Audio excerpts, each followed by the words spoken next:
ეს უჩვეულო და უმშვენიერესი პეიზაჟები საქართველოა იანვრისთვის ივრის ზეგანი, ტარიბანას ველი, ჭაჭუნას სტეპი. დედოფლის წყაროს სამხრეთით სულ რაღაც 30, თბილისიდან კი 175 კილომეტრში. წლის ამ დროს აქ უამრავი ცხარმეცხვარე იყრის თავს. სუსტად დანაწევრებული რელიეფი და კონტინენტური მშრალი ჰავა იდეალური ადგილია პირუტყვის გამოსაზამთრებლად. აქ განთავსებული ფერმებიდან ზოგიერთი ცხრის დოლი უკვე დაიწყო. ჩვენც ერთ-ერთ ასეთ ფერმას ვეძებთ ჭაჭუნას სტეპზე დალის მთის წყალსაცავთან.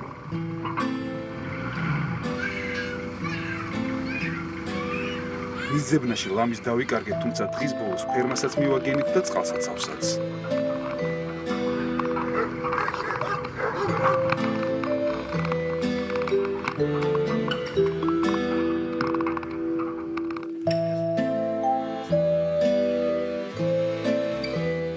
გონაშვილების ფერმაში მწყემსები ამინდის მიუხედავად ადრეანად დგებიან. დღეს გაუმართლად რომ არც წვიმს და არც ქარია, მაგრამ იანურის სუსხი ძვალსა და რბილს შეატანს. მწყემსებთან ერთად მათი 4 ფეხა მეგობრებიც ფხიზლობენ. წლისა და 2 თვის კავკასიური ნაგაზების სხვა ძაღლებთან ერთად ცხრის ერთგული დარაჯები არიან.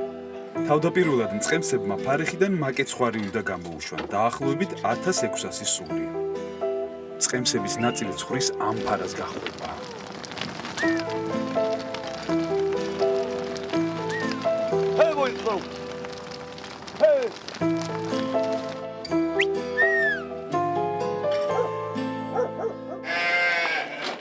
სხვა მწყემსები ფარეხებიდან საძოვარზე ახლა უკვე დედაცხვარს ერეგებიან. ძმები აბასოები გასასვლელში ჩადგნენ და დედაცხვარს და ბატკანს ერთმანეთისგან აცალკევებენ. ზოგიერთი ბატკანი მწყემსებისგან თავის დაძვრინას ახერხებს, თუმცა მათ მალევე უკან აბრუნებენ. ცხვრისა და ფერმის მფლობელი ბექა გონაშვილი მწყემსებს ეხმარება და ურჩი ბატკნები უკანვე მოჰყავს. დედაცხვარს ბატკანი არ ეთმობა და ამიტომ მინდორზე გაშლის მაგივრად სადგომს უბრუნდება. მწყემსები მათ მალევე უკან განდევნიან, რადგან შუა დღისთვის, ანუ ბატკნების გამოკვების დროისთვის დედაცხვარი თუ საკმარის ბალახს ვერ მოწოვს. ბატკნის გამოკვებას ვეღარ შეძლებს და ნამატი შესაძლოა დაიღუპოს.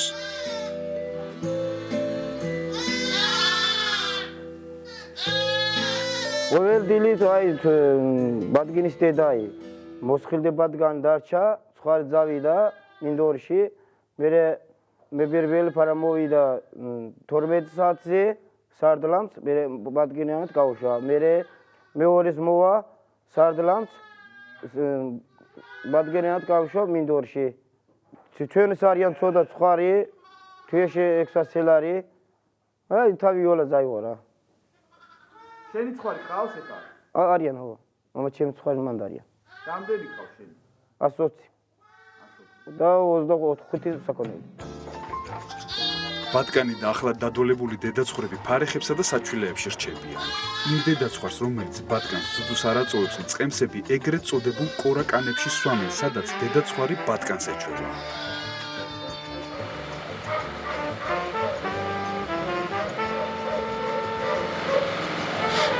როგორც ჩანს, დედაცხვარი შევაშინეთ და ისიც ღამით დაბადებული ბატკნის დაცვას უცნაური ხმებითა და ფეხების ბაკუნით ცდილობს.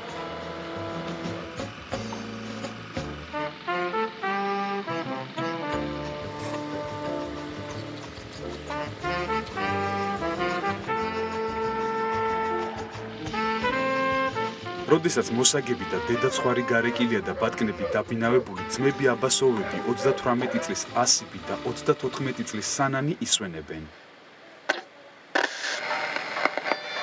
შუათანა ძმა მაქან აბასოვი მოსაგებ ცხვარს მწყემსავს. ძმები საცხოვრებელ სახლს სწორედ მაქანის მეუღლეულის, რომელიც ბინას პირობების გათვალისწინებით იდეალურად სუფთად ინახავს. მან გადაღებაზე უარი გითხრა.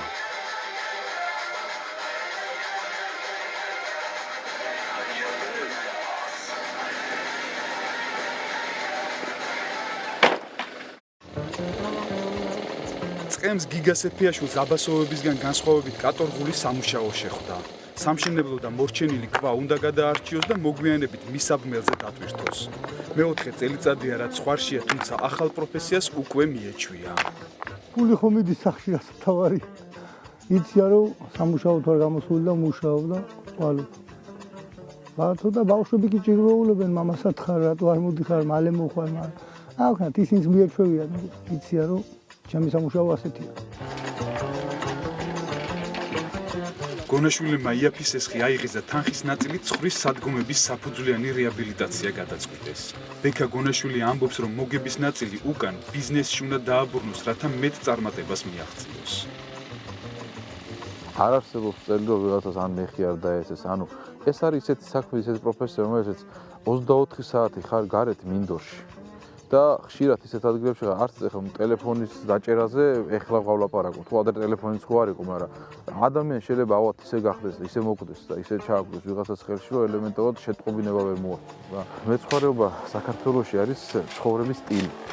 ეს თუ არჩეული გახდა ადამიანთა გადაწყვეტილი ხო მეცხვარეობა, ანუ ეს იმ სირთულეებსაც მაინც ასე თქვა ძლევ და ეგუები იმას რომ ვიღაცამ პოსლეზე წაიყვანა ცხვარი ფული არ მოგცა რა თელი ყველაფერს ეგუები, მაგრამ მაინც აღმსფეროში ხარ ჩართული.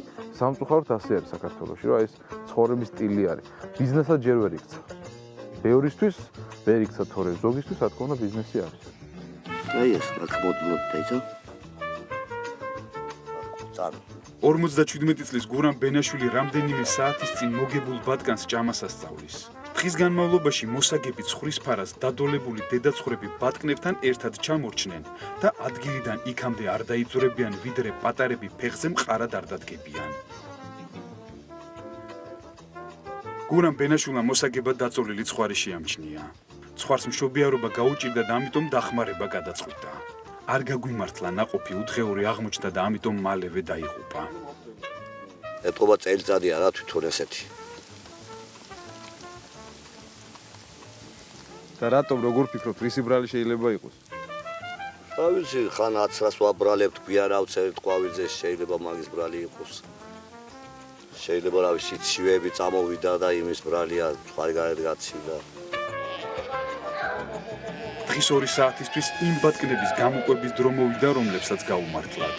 დედა ცხვრისა და ბატკნის შეხვედრა ძალზე ემოციური და ხმაურიანი სანახაობაა.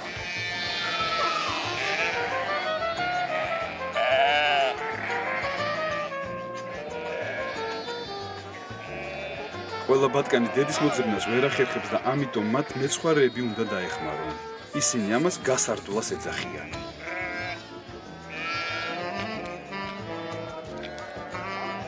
და დედათან გაუშვიდა ბატკანი და მოწოვე და მერე შავერეკა ფერმაში. თავის თუ ვერ პოულობენ? არა, ვერა. თუ არა სარდალა მარიბო, ზოგმა ვერ ბო. შეერებდარც. მიხმარება ჭირდებათ ხოლმე ბიჭებს.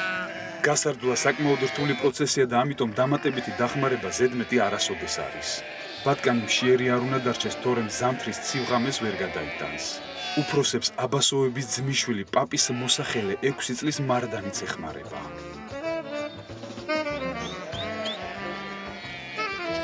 კაი პროცესია.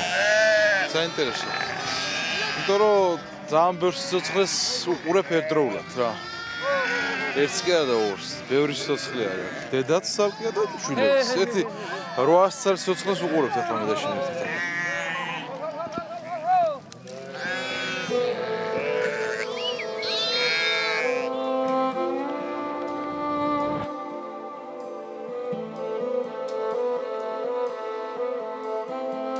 ჭაჭუნაზე მალე ხამდება.